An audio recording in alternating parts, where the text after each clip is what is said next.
सभी विद्यार्थियों को नमस्कार। अपने इस YouTube चैनल पर आपका स्वागत है एवं अभिनंदन।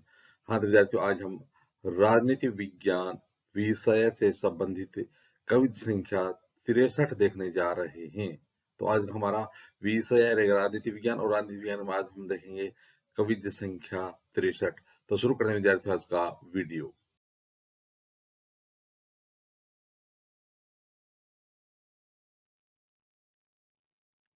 हाँ, तो विद्यार्थियों, आज की हमारी कविता का पहला प्रश्न है, उपराष्ट्रपति को पद से हटाने का प्रस्ताव पेश किया जा सकता है। तो आपको बताना है कि उपराष्ट्रपति को पद से हटाने का प्रस्ताव है वो किस सदन में पेश किया जा सकता है।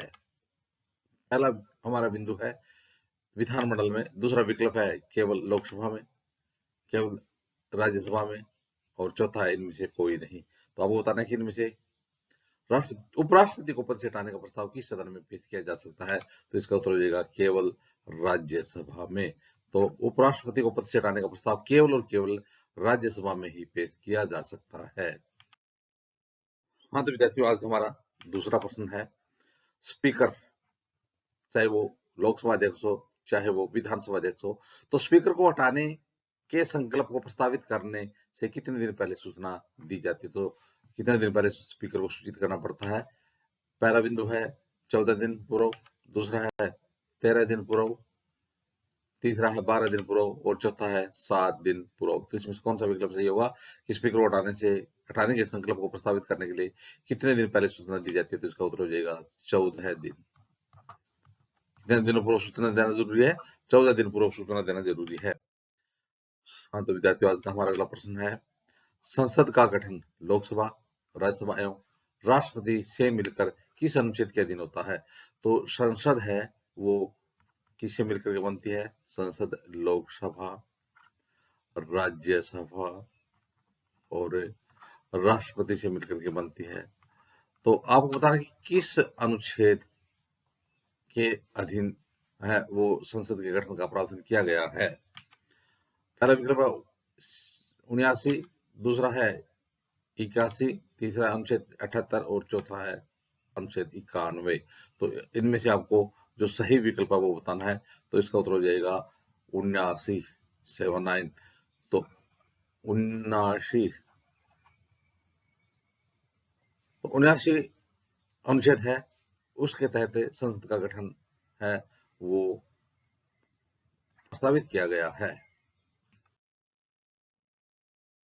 हाँ, विद्यार्थियों, अब आज का हमारा अगला प्रश्न है, संसद में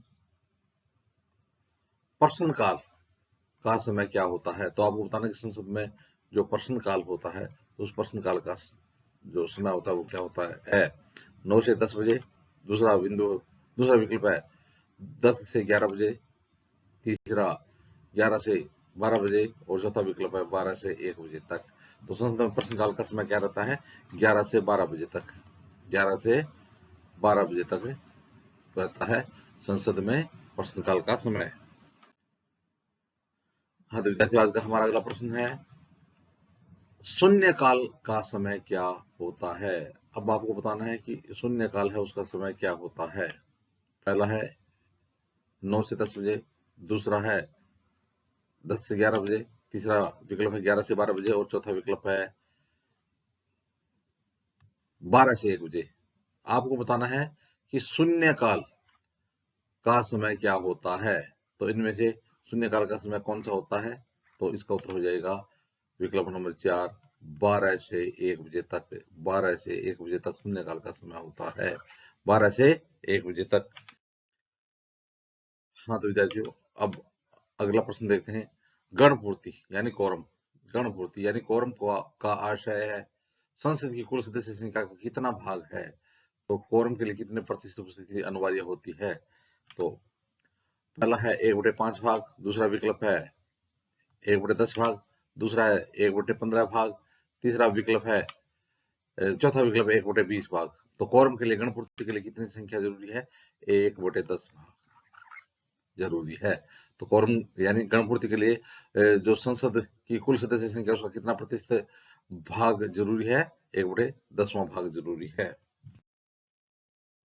हाँ, तो विद्यार्थियों को देखते हैं आज का अगला प्रश्न है, जब संसद के दोनों सदनों की संयुक्त बैठक में कोई विधेयक निर्दिष्ट रेफर किया जाता है, तो इसे किसके द्वारा पारित किया जाता है? तो जब कोई विधेयक है, वो विधेयक संसद की जो संयुक्त बैठक है, दोनों सदनों की जो संयुक्त बैठक है, उसमें निर्दिष्ट किया जाता है, रेफर किया जाता है, तो उसके लिए पारित करने के लिए अनिवार्य शर्त क्या है? पहला विकल्प है उपस्थित तथा मत देने वाले सदस्यों का साधारण बहुमत है। तो पहला विकल्प क्या कहता है कि जो उपस्थित हैं या जो मतदान करने वाले हैं, उन सदस्यों का साधारण बहुमत जरूरी होता है। पहला विकल्प कहता है उपस्थित तथा मत देने वाले सदस्यों का साधारण बहुमत। दूसरा, उपस्थित तथा मत देने वाले सदस्यों का 3/4 बहुमत। और तीसरा है सदनों का 2/3 बहुमत। और चौथा है सदनों का पूर्ण बहुमत। तो आपको बताना है कि किस ऐसी स्थिति में जब संसद दोनों सदनों की संयुक्त बैठक बुलाई जाती है, तो उसमें वो कोई भी विधेयक को पारित करने के लिए कितना मत अनिवार्य होता है, तो इसका हो जाएगा उपस्थित तथा मत देने वाले सदस्यों का साधारण बहुमत की जरूरत पड़ती है। हाँ, तो विद्यार्थियों आज का अगला प्रश्न है, संसद द्वारा संसद द्वारा बजट यानी वार्षिक वित्तीय विवरण का प्रावधान किस अनुच्छेद में किया गया है? तो संसद द्वारा बजट का प्रावधान किस अनुच्छेद में किया गया है? पहला विकल्प 105वां अनुच्छेद, दूसरा है 111वां अनुच्छेद, तीसरा है 117 अनुच्छेद में और चौथा है 112 अनुच्छेद में। तो बजट का प्रावधान किस अनुच्छेद में किया गया है? तो इसका हो जाएगा 112 नंबर जो अनुच्छेद उसमें बजट का प्रावधान किया गया है। हाँ, तो विद्यार्थियों आज का अगला प्रश्न है,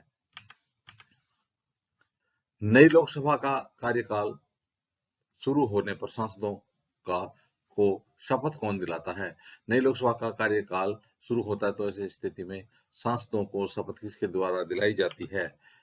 पहला विकल्प है लोकसभा अध्यक्ष के द्वारा, दूसरा है राष्ट्रपति द्वारा, तीसरा है प्रोटेम स्पीकर द्वारा और चौथा है मुख्य न्यायाधीश द्वारा। तो नई लोकसभा का कार्यकाल जब भी शुरू किया जाता है, तो उससे पहले जो सांसदों को जो शपथ दिलाई जाती है, वो प्रोटेम स्पीकर के द्वारा दिलाई जाती है। किसके द्वारा? प्रोटेम स्पीकर के द्वारा दिलाई जाती है। हाँ, तो विद्यार्थियों आज का अगला प्रश्न है, पद सूची के वरीयता क्रम में कौन सा स्थान लोकसभा अध्यक्ष का कौन सा स्थान है?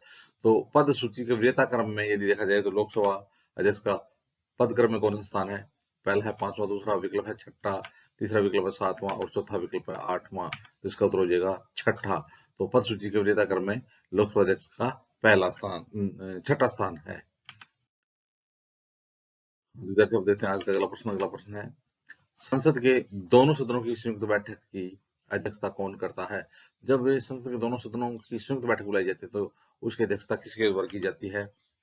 पहला विकल्प राष्ट्रपति के द्वारा, दूसरा विकल्प है प्रधानमंत्री के द्वारा, तीसरा विकल्प है राज्यसभा के सभापति के द्वारा और चौथा विकल्प है लोकसभा अध्यक्ष के द्वारा। विद्यार्थी, इसका उत्तर हो जाएगा लोकसभा अध्यक्ष के द्वारा संसद के दोनों सदनों की संयुक्त बैठक की अध्यक्षता की जाती है। किसके द्वारा? लोकसभा अध्यक्ष के द्वारा की जाती है। हाँ, तो विद्यार्थियों आज का अगला प्रश्न है, भारत का उपराष्ट्रपति किस राष्ट्र की भांति राज्यसभा का पदेन सभापति होता है? तो भारत का उपराष्ट्रपति राज्यसभा का पदेन सभापति होता है। तो राज्यसभा का पदेन सभापति किस राष्ट्र की भांति होता है? तो पहला विकल्प है अमेरिका, दूसरा है ऑस्ट्रेलिया, तीसरा है ब्रिटेन और चौथा है इनमें से कोई नहीं। तो इसका उत्तर हो जाएगा अमेरिका की भांति भारत का उपराष्ट्रपति राष्ट्र राज्यसभा का पदेन सभापति होता है। देते हैं आज का अगला प्रश्न है, राज्यसभा के 245 सदस्यों में से कितने सदस्य निर्वाचन द्वारा चुने जाते हैं, निर्वाचित होते हैं? तो निर्वाचित होने वाले सदस्यों की संख्या कितनी है? तो कुल सदस्य संख्या कितने? 245। इसमें से निर्वाचित सदस्य कितने राज्यसभा के लिए? तो पहला विकल्प 245, दूसरा है 215, तीसरा विकल्प है 202 और चौथा है 233। तो इसका उत्तर हो जाएगा 233 सदस्य निर्वाचित होते हैं। हाँ, तो विद्यार्थियों, अब देखते हैं आज का अगला प्रश्न है,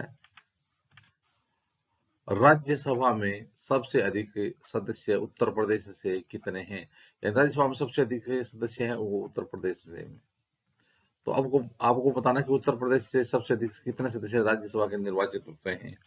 पहला विकल्प है 33, दूसरा विकल्प है 31, तीसरा विकल्प है 29 और चौथा है 27। तो इसका उत्तर हो जाएगा 31 सदस्य राज्यसभा के लिए कहाँ से चुने जाते हैं? उत्तर प्रदेश में, उत्तर प्रदेश से चुने जाते हैं। तो इस प्रकार से विद्यार्थियों आज हमने कोई संख्या देखिए। आगे आने वाले वीडियो में इसी प्रकार से हम राजनीति विज्ञान संबंधी अध्ययन सामग्री देते रहेंगे। आप भी अपने इस यूट्यूब चैनल के साथ बने रहिए। वीडियो देखने के लिए धन्यवाद।